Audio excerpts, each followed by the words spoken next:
is Talk 1470. WNN. Hi, I'm Shauna. And I'm Kiefer. And we're Thompson Square. We're blessed to be able to perform in front of thousands of people every night. And when we sing this song, Glass, it always sends a powerful message. The lyrics speak to how fragile we all are, and how life's journey is not always a straight and simple path. We're honored to be speaking out on behalf of a cause that is very dear to us, Child Fund International. Child Fund has been changing the lives of children in need for over 50 years. In 31 countries, they find ways to improve the lives of impoverished kids because Child Fund doesn't let poverty slow them down.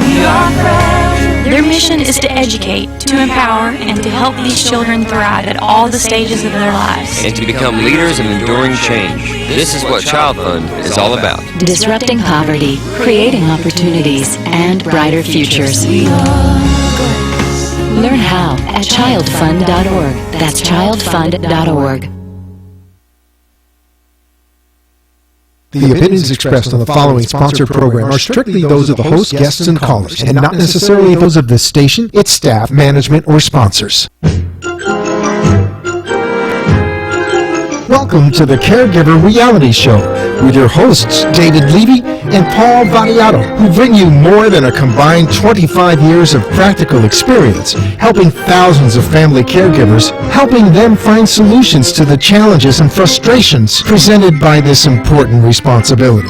So if you are in the position of caring for a spouse or a parent, a loved one who is no longer able to care for themselves, or if you know someone who is, this hour will be worth the listening. Now, let's tune in to today's edition of CareGiver Reality with your hosts, David Levy and Paul Vadiato. Good evening, South Florida, America, and the world. It's the CareGiver Reality Hour, so it must be Tuesday at 5 o'clock Eastern Standard Time. You're watching us on CareGiverReality.com.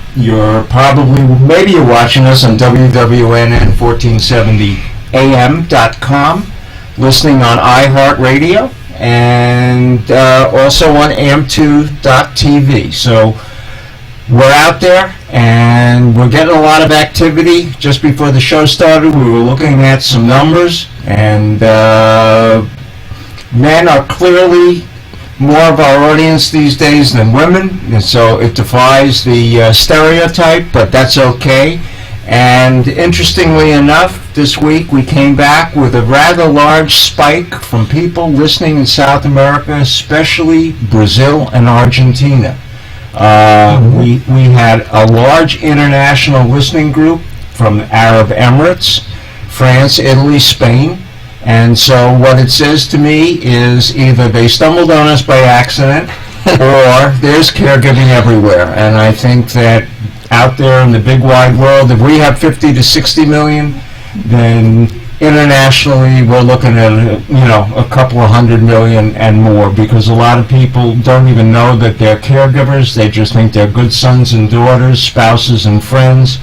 But folks, when you're taking care of someone who can no longer do for themselves what they used to be able to do, like it or not, you're a caregiver. And when it comes to special needs children, it may be folks that never could do for themselves and have needed help right from the beginning. So caregiving is everywhere. As we say every week, caregiving is agnostic, meaning it doesn't care what age you are, what relationship you're in, what disease you're taking care of. It just doesn't make a difference because it's everywhere. Want to give a shout out tonight to a bunch of new friends who've been listening at Boca Air Country Club, right on the Boca Del Rey borderline, and just want to say a hi. We're glad you're following us, and we look forward in the very near future to meeting with you. And it just so happens our producer comes from that particular end of the world, and so he was the one that informed us. In any event, Paul, good evening. Good evening, David, and good evening to our audience. Right, and we have a couple of guests. Why don't you introduce them, even though we're gonna go back to our regular stuff, but everyone should by now recognize Michael Edward. Michael Edward. I had it back. Michael Herbert. Michael Herbert. I apologize. I got had it all wrong. Right. All right. Well, My bad. as we wrap up our discussion of caregiving, addictions, and family, Michael really has been a guide for us in having this difficult conversation and trying to put our arms around understanding the ramifications of it. He's been a tremendous. And Michael, you've brought a guest tonight. Maybe you can give a quick introduction to your guest, and then we'll come back. The guest tonight is Tim Myers, and I met Tim about 5 years ago here in Florida, and he'll tell you a little bit more about that later as we go on. Welcome, Tim. I'm glad you were able to make it tonight, and I thank you for joining us. Thank you. Right. I have one more shout out just to one of my great caregivers who was just out of the hospital and back home. And so, Eleanor, you know who you are. I'm glad you're out. And I know we won't see you tomorrow at the taping, but hopefully next week. And tomorrow, folks, is one of our every other Wednesday times when Freddie brings his camera and we shoot our support groups and get the real, raw, you name it, in the moment, unscripted, call it what you will, but you won't see anything more real than our caregiver support groups that are taped in the moment and completely unedited. You can catch it on caregiverreality.com and just go down to the ones that don't have Paul and I on the screen with a microphone, and those are the caregiver scripts and caregiver tapes. And I'd like to thank Manicare of Delray because they graciously offer their executive conference room for us to be able to do that. Paul, I know it's been a tough week in caregiving. Why don't you give us a little peek to the extent that you can? Yeah, David, it really has been. In fact, this morning, my bride, Debbie, had surgery done. It was a procedure that was done, and while the procedure by itself is not necessarily that serious, anytime you have anesthesia, there are always risks. And this is after coming out of the hospital 2 weeks ago. It's been a difficult 2 weeks, and I was talking to our guest Tim before, and you know, we talk about a lot of the emotions that are associated with family caregiving, and two of them that sort of go hand in hand that really was very close to me, and I guess to Debbie as well, is that feeling of helplessness and its companion, hopelessness. We are helpless against the disease. We manage the disease. But what we don't want to do is lose a sense of hope. And both as a caregiver and as a husband and as an advocate, that's something that I have to keep in mind, I'm sure, as many of our caregivers do. David, I know with your bride, you've had a week in caregiving as well. Do you find that I don't find it hopeless because I've been around so much caregiving for so long that I can make the distinction. But there are times that not only do you get frustrated, but you do feel helpless. And I don't care how much you know. When it's your situation, you're emotionally involved, you lose the perspective that professionalism normally gives you. I can look at anybody else's situation and be empathetic and detach myself. But when it's my situation, it's a completely different thing. I am no different than any other caregiver, except I may know a few extra people to call, including you. Although, let me tell you, this week with your caregiving, I love you to death, but you weren't a big help. I know. You mentioned empathy before, and for those of you that have gone to our Facebook page on Caregiver Reality, there was a piece that I found in Huffington Post, and it was on empathy. It was, I know how you feel versus I've been down that road myself. And it's a very interesting piece for those of you that have not seen it. I invite you to go. And while you're there, please like us on Facebook at Caregiver Reality. Much appreciated. All right. And one of the things when we talk about empathy versus sympathy or pity, nobody's looking for pity. Everybody that has a caregiving situation, at times it's worse than others and worse than your own. However, nobody wants a pity situation, and we avoid that studiously in our support groups. They're not pity parties. And while you can be sympathetic, I'd rather them be empathetic. Oh, sure. And to appreciate what's going on and to care, but without getting too maudlin and too emotional. One of the things that we want to make sure, folks, is that we're in the process very soon of readapting our website. But I want to let you know that CareGiverReality.com, even during the upgrade that's coming, will be available. Suggest that you go there. A lot of good resources. We're cleaning it up to make it even more simple to go to and to make access to our past show videos and support groups even easier. We're coming up on what we're going to do is take an earlier break today, because not only do we have our two guests, we also have a call-in guest, and I don't want to have to interrupt them. So you're listening to us. It's the Caregiver Reality Hour on CareGiverReality.com. You're listening on WWNN 1470 AM, iHeartRadio, AMP2.TV. So we'll go to our break, and when we come back, we'll start with our guests. Are you a family caregiver? Are you taking care of a spouse or loved one who can no longer take care of himself or herself? Are you dealing with Alzheimer's disease and don't know what to do? Do you feel burned out, frustrated, and just don't know where to turn? You've tried doctors, lawyers, and mental health professionals and have come to realize that they don't have practical answers to these questions. What you need are experts, non-clinical family caregivers with 25 years of active experience helping thousands of family caregivers like yourself. People who can help you provide a better quality of life for yourself and your loved one. Who you need are David Levy or Paul Vadiato. Reach David at david@caregiverreality.com or reach Paul at caregiverreality.com and let them help you pick the right path towards improving the quality of life for you, the caregiver, and your loved one. CFC support helps fund research. You can too. Each year, thousands of men and women serving their country in the U.S. military, as well as other employees of the federal government and the U.S. Postal Service, provide support for medical research to find treatments and cures for diseases.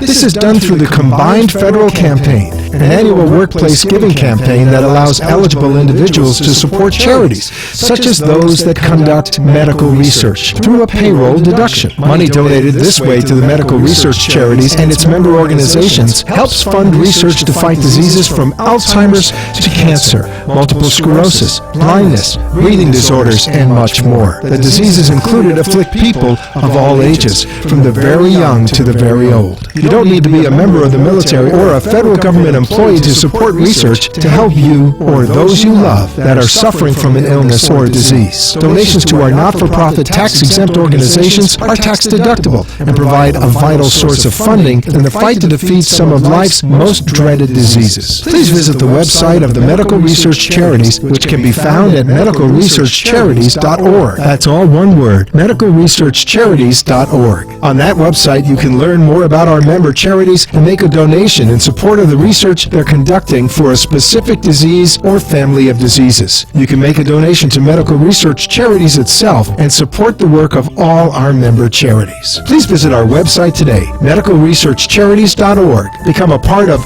joining forces to find a cure. This is Caregiver Reality with gerontologist David Levy and caregiver expert Paul Vadiato, who ask you to call in and speak with them on the air toll-free at 888-565-1470. That's 888-565-1470 to share a story or important information. Now, back to today's Caregiver Reality Show. And we're back with the Caregiver Reality Hour, even though it used to be the Caregiver Reality Show. Paul and I decided we liked it better this way. And as I said before the break, you're listening to us on CareGiverReality.com or watching us, listening on iHeart, WWNN 1470 AM, and you're watching or listening on AMP2.TV. In any event, We had at our break medical research charities. We constantly refer to them. They're one of our big collaborators.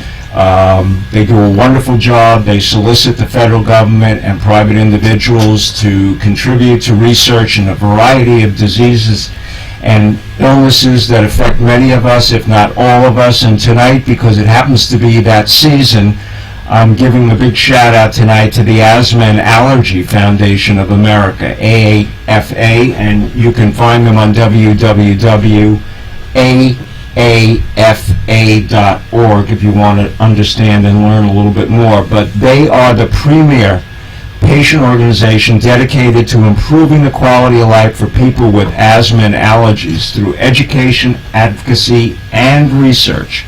They've been around for a long time because they were founded in 1953, and they serve more than 60 million Americans with asthma and allergic diseases. They're headquartered in Washington, D.C.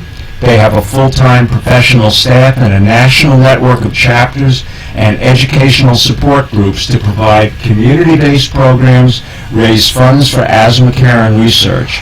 AAFA is a trusted information source for patients, families, children, and their caregivers. So if you want to learn more, if you want to see what they do, www.aafa.org. And if you're dealing with somebody with asthma or has bad allergies and you want to contribute to research, you can do it right on that site or at www.medicalresearchcharities, that's all one word, .org, and you can make your contribution there. Paul? Thank you, David. I'm very pleased to welcome back a friend and special guest again this week. Co-host. Almost, yes, he is. Michael Herbert is a good friend, and he's been working in the field of addiction for the past 25 years. He's worked in all phases of treatment, from intervention to aftercare. Michael is an addiction counselor, a recovery coach, and a group facilitator, and he works both here nationally and internationally. And Michael, for the last 2 weeks, your visits have so resonated with our listeners. As we've spent these last few weeks looking at addictions, recovery, and family caregiving, we so appreciate your expertise and the time that you brought, that you gave to us. And I know tonight you have a special guest that we said a brief hello to before. But before we get on to Tim's story, Michael, can you just once again review very briefly some of the experiences that you have had with families and family caregiving in the world of addictions? Well, I got to tell you, again, thanks for having me one more week. Over this last month, I've been super busy doing a lot of interventions. I've been going from East Coast to West Coast, working with families, developing plans for treatment and recovery, not only for the individual, but for the family. And what we really are starting to get and understand is individuals don't get into recovery unless the people around them are in recovery too.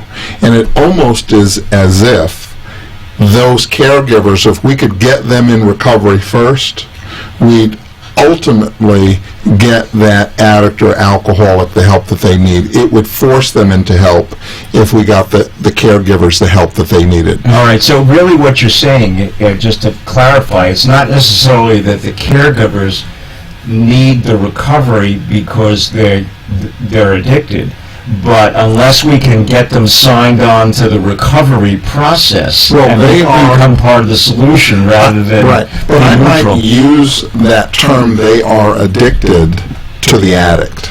Okay. And it's just very hard for them to pull away.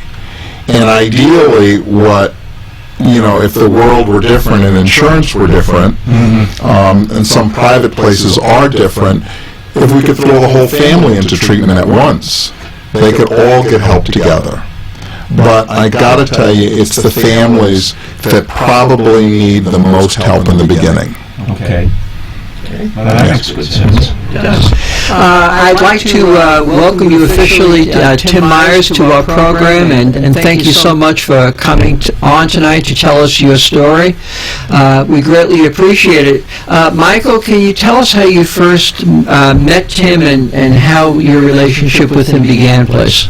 Okay, I don't know that I want to do that, but I'll let Tim tell you how he first met me and what those circumstances were. I first met Michael in a treatment center, and I'd been to many treatment centers before, all over the country. And when you say many, what do you mean by many? If you count intent of outpatient and inpatient, probably at that point 6, 7 between different aftercare facilities. So it had been a long struggle, and I was told that Michael was different. And my first group with Michael, it was my turn to speak right towards the end, and I started crying, and I was saying that, this happened, and I'm just done. And Michael looked right at me, and he said, "You're narcissistic, you're histrionic, and you're dramatic. Have a good night." And I was just blown away. I was like, who does this guy think he is? Like, all the other treatment centers fell for this, and I believed it. I believed what I was saying, but he didn't. He saw right through me, and I knew this is different. This is really different. Can you talk a little bit, Tim, about the early years when you first started with the problems of addiction and what life was like and what life was like at home? How old were you at the time when it first started? It first started when I was probably when I was around 16, and just started taking drinks here or there. As far as a family life, I couldn't have asked for a better family. Very big family, oldest of 6 kids now. Didn't want for anything, supported, loving. I mean, there was no picket fence, but there should have been. It was that good, something in me on that first drink, just all the switches and the lights started going on. Like I felt like I had superpowers. Like I was so awesome when I took that first drink. And I remember telling friends in high school, like, I feel so good when I drink. Why would I ever stop? And it escalated from there, becoming more progressive. My dependency increased. I couldn't do anything without a drink, or later on it progressed into drugs, and to the point where I was stealing money from family and doing anything I could to get my next drink or drug. How did you first get introduced to recovery? My first introduction into recovery really was a treatment center I'd gone to in Pennsylvania. My parents brought me down there, and I attempted treatment for the first time. I think I was about 20 years old, and I came out of there with all the catchphrases and all the cliches and all the things to say, but I didn't really believe any of it. I was 20 years old. I hadn't even sniffed a bottom yet. And what was your family doing then after your first treatment?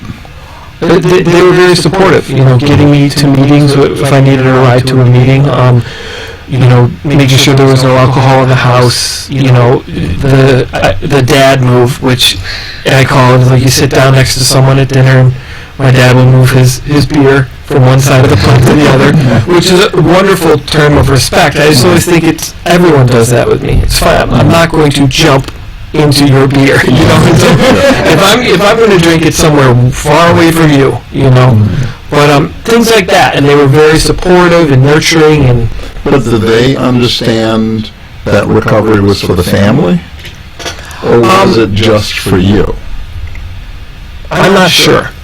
I'm not real sure. I know they were supportive of me, but I think at that early stage, I had not taken my disease and let it attack my entire family to the full extent that I later would throughout my life. So you're using a term disease. What do you mean disease? Or what's your understanding of it being a disease? I believe that alcoholism is a disease, as it is defined, and I believe it's something that I was born with, and that is incurable, but I can take steps every day to make sure that I stay away from the first drink.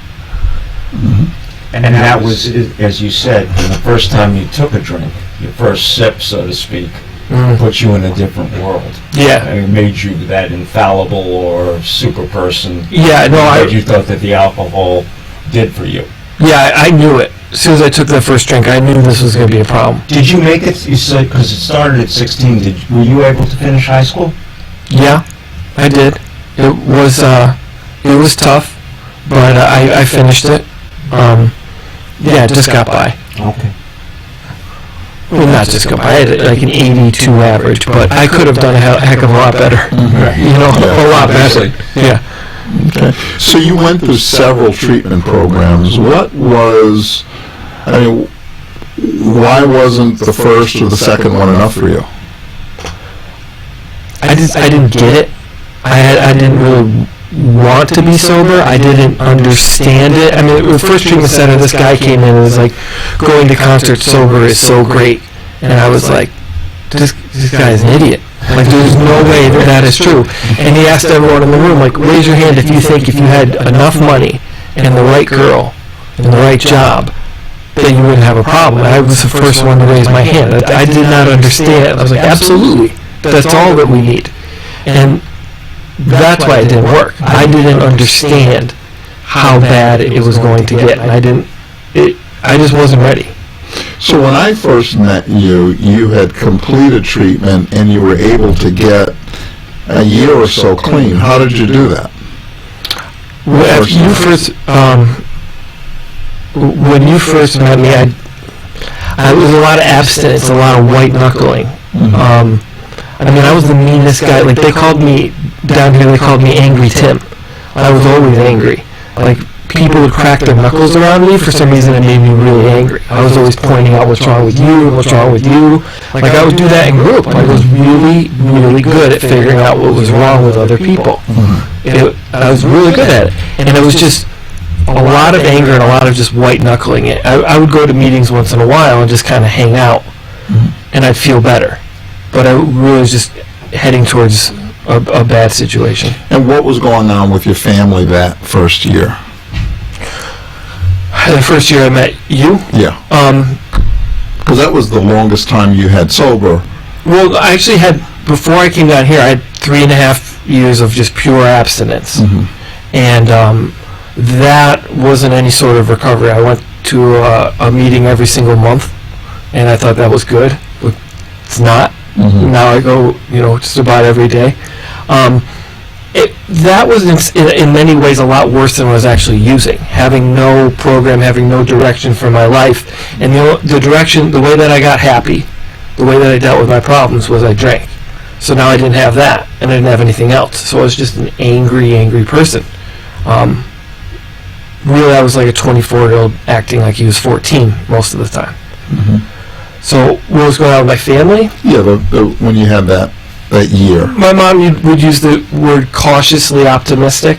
They knew things were different with you, but they weren't seeing a whole lot that was different with me, I don't believe, but they were they were hoping. They hadn't lost hope. Because I can remember, one of my concerns with you was you seemed to spend an awful lot of time on the phone with your mother. That I thought unnecessarily. Why is he calling his mother all the time? Well, she's great, first of all. But shout out for mom. Shout out to mom. I'm smart. When I didn't have the alcohol, I did lean on my family for support, for emotional support. I'd have a tendency to not really be myself and would make up things to try and get approval of them, because if I got approval from them, that would make me feel good, and the endorphins would go through, and I leaned on my mom. Now, my mom's not a recovering alcoholic. She cannot help me stay away from alcohol. She wishes she could, and if she could have, she would have figured out a way to do it. So what do you think stopped you then from relying or getting your support from people in recovery? Why did you go to mom when you had these other opportunities? Because I never had to. I always had someone else I could lean on, whether it was a significant other or a friend or a family member. I was never in the position where I couldn't get immediate gratification, whether it be from buying something I didn't need or from alcohol. Yeah, and I also think the people in recovery aren't going to do the caretaking thing with you. That mom might give you a little bit more than a sober support. I also manipulated these, my family and my friends into giving me the support I need, whether it was financial or it was emotional. Yeah, because they love you. Right. And they only want to help. Right. Yeah. And the only person who can help me, the only people who can help me recover from my disease is somebody else in alcohol, who is an alcoholic. I really do believe that. And it was, Michael helped me a great deal and helped my parents a great deal understand that by letting go was actually helping me the best they could. So then you relapsed. Yeah. And what happened with this relapse? I relapsed. It wasn't long. I had experienced some of the worst things that I had experienced in my recovery. It was a very dark place, and I was in a car accident, and I almost didn't make it out. You called me in the hospital and allowed me to come back to treatment, which I never forgot that phone call. And then I got out of treatment and I continued to drink. I got out of the hospital and continued to drink, which is crazy. My family couldn't understand that. My brothers and sisters couldn't understand that. But a room full of alcoholics at a meeting, all understand that, all did the same thing. I did not have the tools to cope with things going wrong in my life. My coping mechanism was alcohol. And I think, if I can remember, one of the turning points in that situation, even though you relapsed, even though you almost died and you're drinking again, your family stopped doing what they had always done. Right. That they weren't going to manage your insurance from the car accident, and they weren't going to manage your life. Right. That it's now on you, Tim. Right, and that was one of the hardest things my mother has ever had to do, and I feel horrible that she had to go through this, but she did not come down to the hospital.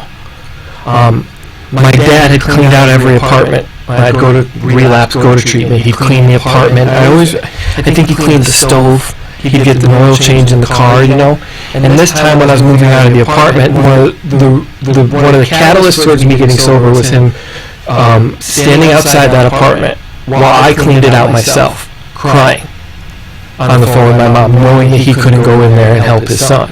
And one of the other important things that your family did is they started to trust someone else. Right. And they started to trust me more. Mm-hmm. And me and your family decided to work together. Mm-hmm. And part of working together was really to give them an opportunity, help them to let go of some of the things that they were doing that didn't necessarily help you.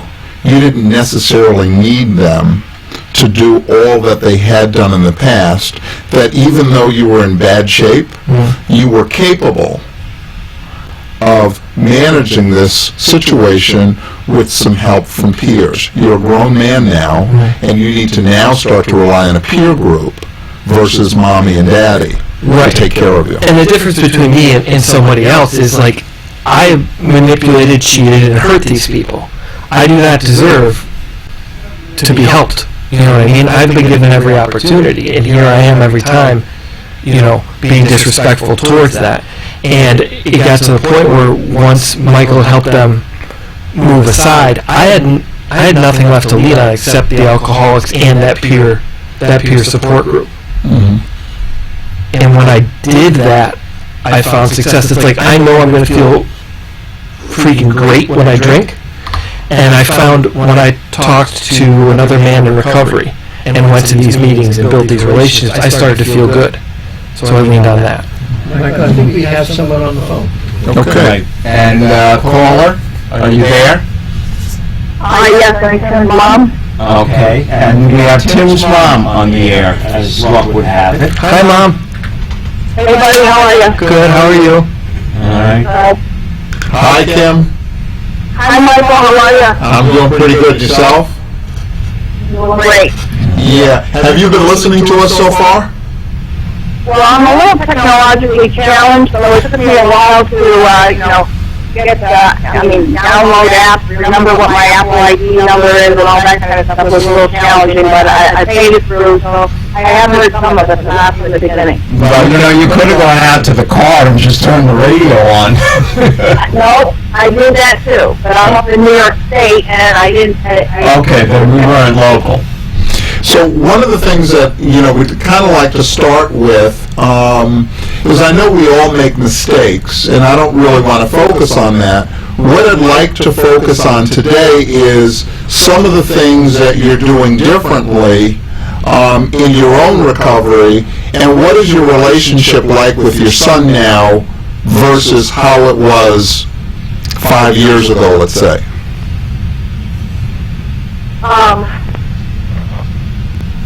It's dramatically different.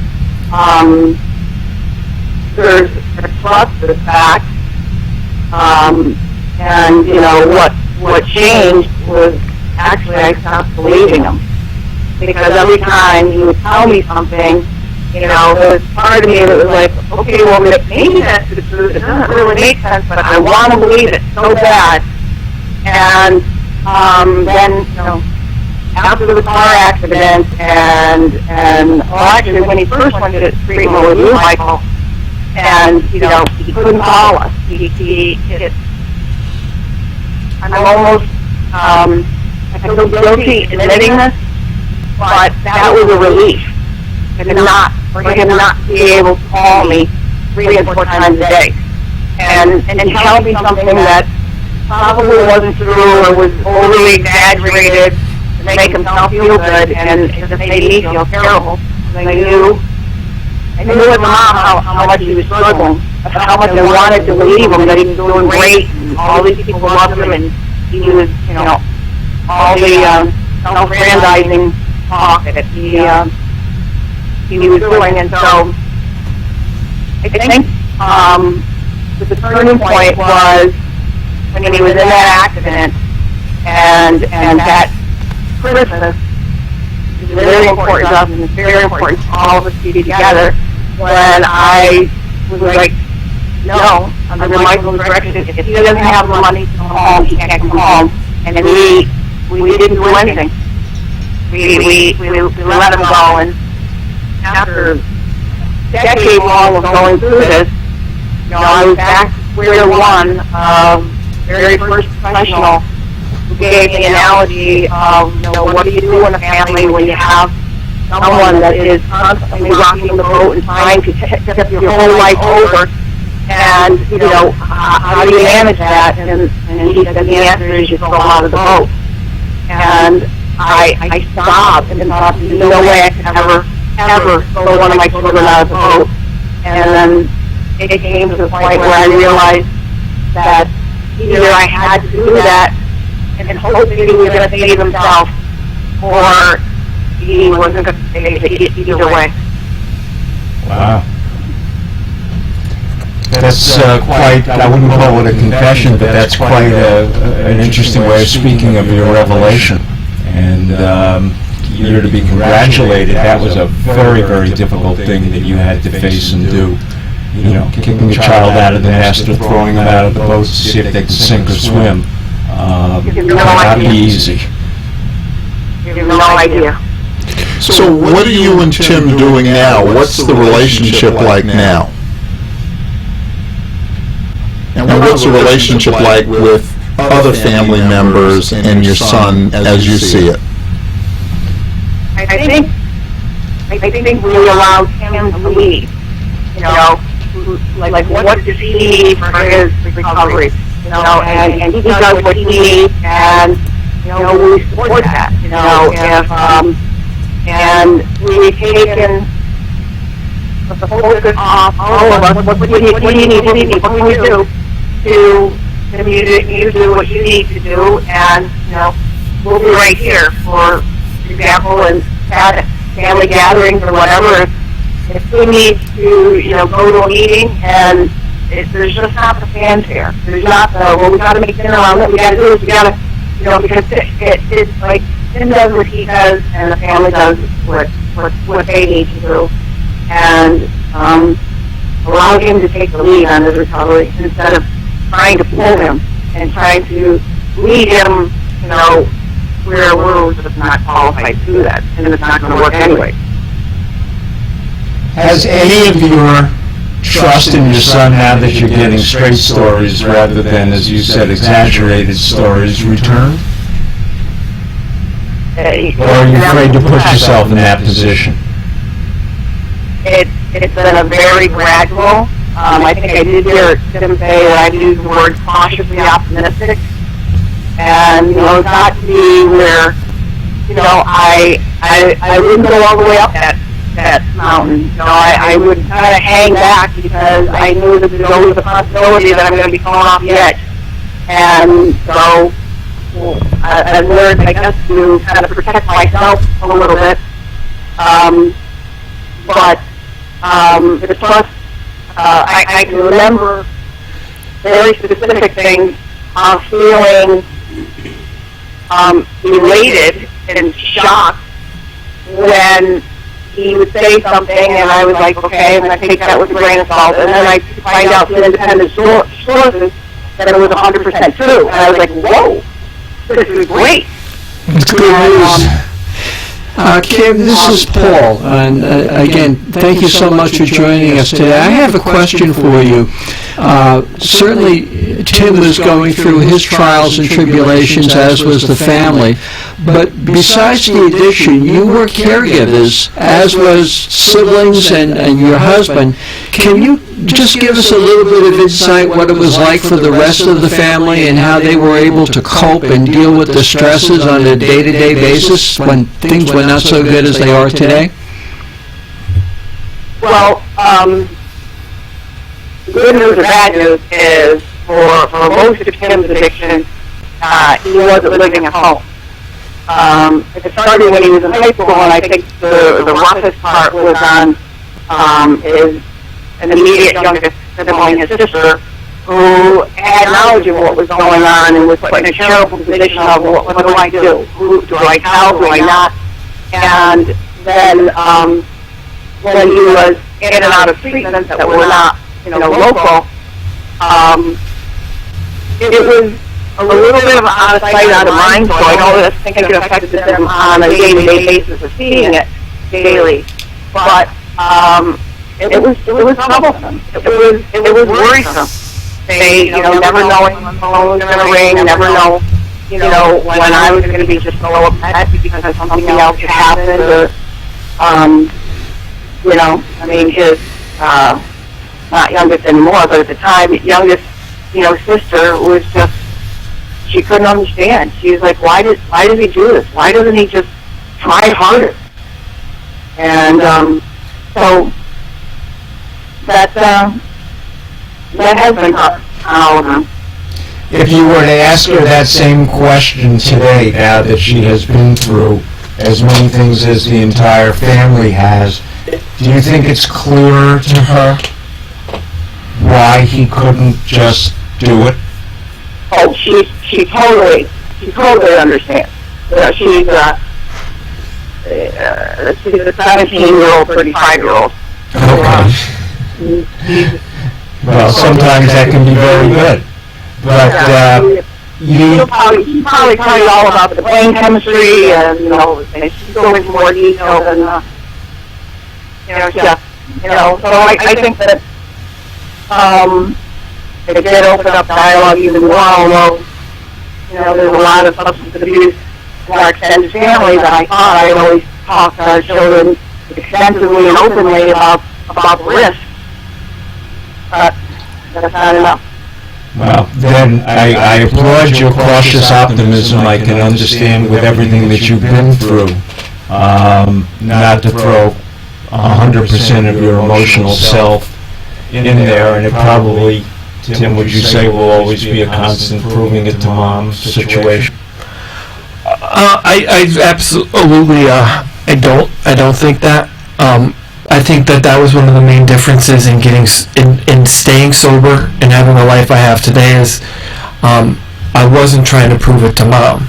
I was trying to do something for myself, and I wish that I could have stayed sober out of trying to do what's right for the family, or to prevent my family or my parents or my sisters or brothers from going through the pain that I was causing.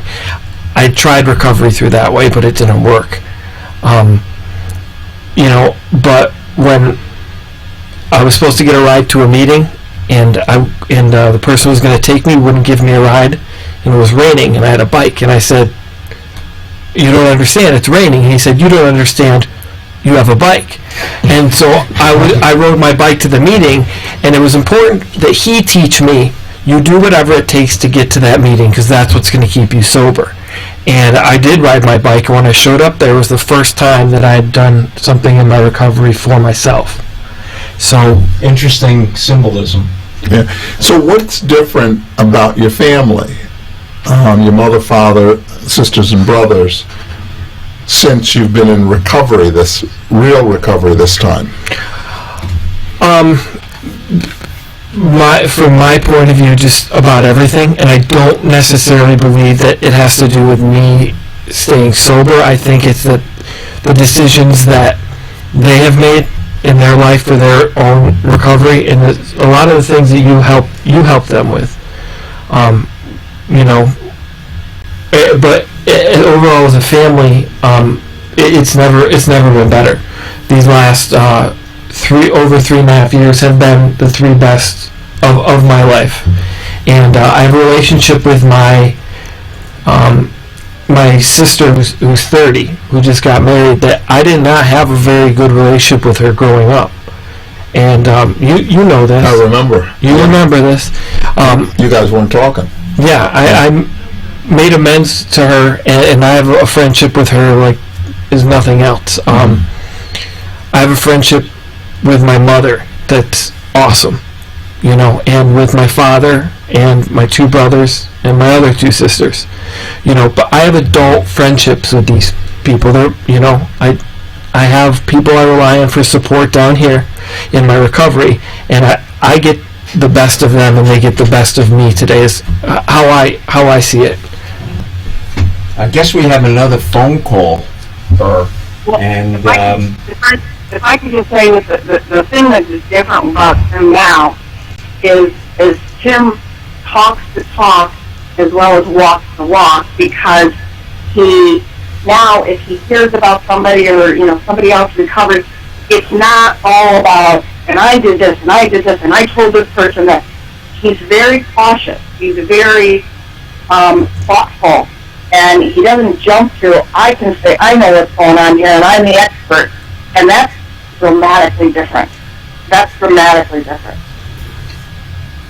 Well, that's quite a story, Mom, and I want to thank you for calling in and not only sharing, but being as candid as you were, both with the audience as well as with your son, and certainly Paul and myself. And I just want to thank you, Kim, for participating with us today. I know me and you had some trying times early on, and we both got through it, and we're both better for it.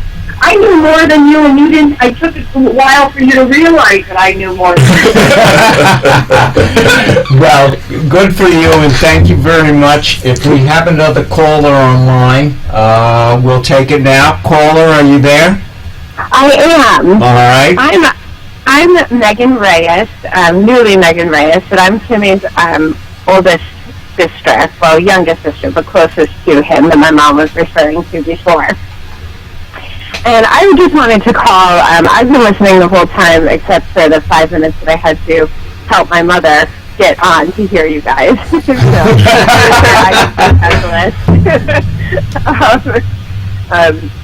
I just wanted to call because I have been listening the whole time, and you guys started the segment by talking about caregivers and that sense of hopelessness that you feel.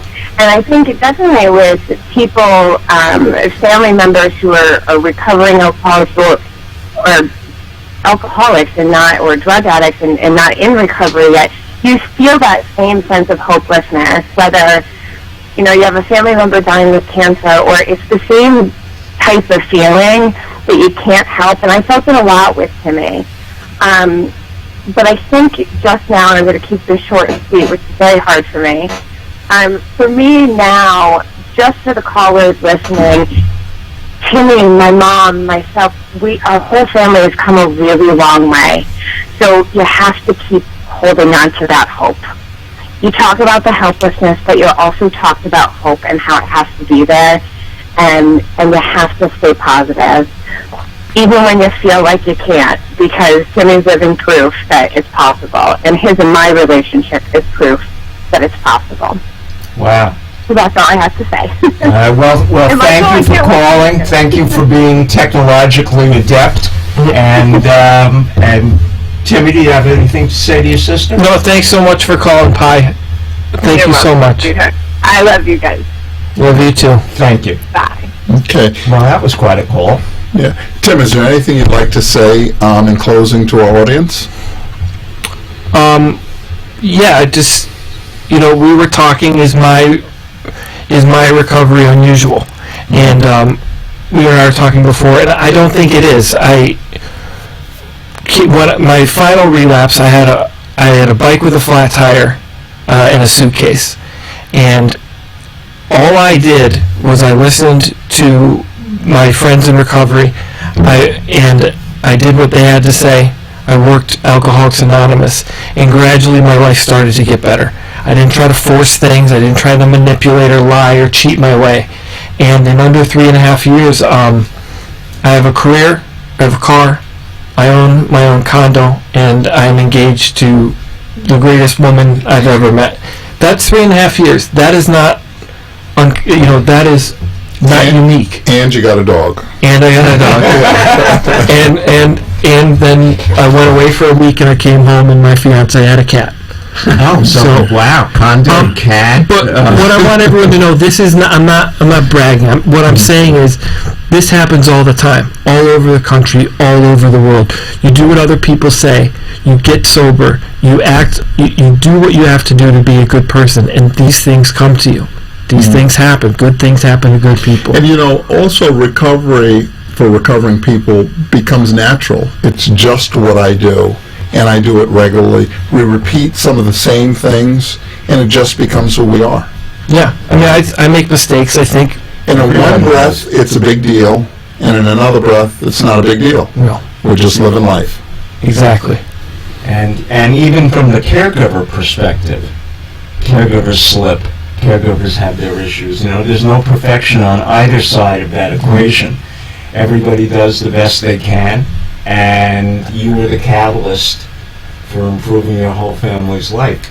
Not that you were responsible for it, but in doing for yourself, you did for others. Right. And I mean, it really is a testament to recovery to get that surprise call from your sister. Oh, yeah. Because I heard nothing good about that relationship early on. And to see the changes in that relationship really talk about the miracle of recovery. Yeah. Wow. And just real quick, my 17-year-old sister, when I made amends to her when she was 13, I tried to go into my talk, and she kept saying, try harder.